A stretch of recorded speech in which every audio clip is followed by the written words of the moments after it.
নমস্কার, আপনারা কি জানেন আজ 9 জানুয়ারি কেন স্পেশাল? আজ হলো প্রবাসী ভারতীয় দিবস বা এনআরআই ডে। কিন্তু এই দিনটি কেন বেছে নেওয়া হলো সেটি সম্বন্ধে জানবো, চলুন। পিছনে ফিরে তাকালে দেখা যায় 1915 সালের এই দিনে মহাত্মা গান্ধী সাউথ আফ্রিকা থেকে ভারতে এসেছিল। তো ভারতের স্বাধীনতা সংগ্রামে মহাত্মা গান্ধীর অনেক অবদান রয়েছে, যা অনস্বীকার্য। তাই এই দিনটিকে তারা এই ভারতে প্রত্যাবর্তনটিকে সম্মান জানাতেই এই দিনটি পালন করা হয় প্রবাসী ভারতীয় দিবস হিসাবে। ঠিক আছে। 2003 সাল থেকে ভারত সরকার এই দিনটি পালন করা শুরু করে। এর মূল উদ্দেশ্য বিদেশে থাকা ভারতীয়দের সঙ্গে দেশের যোগাযোগ মজবুত করা এবং ভারতের উন্নয়নে তাদের অবদানকে স্বীকৃতি দেওয়া। ঠিক আছে।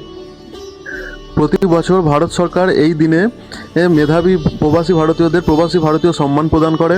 আমাদের দেশ শুধু ভারত সীমানার মধ্যেই নয়, বরং সারা বিশ্বে ছড়িয়ে থাকা প্রত্যেকটি ভারতীয়র হৃদয়ে বাস করে। আর এমন আরও শিক্ষামূলক ভিডিওর জন্য আমাকে ফলো করুন এবং আমাদের ইউটিউব চ্যানেলকে সাবস্ক্রাইব করুন। শুভ প্রবাসী ভারতীয় দিবস।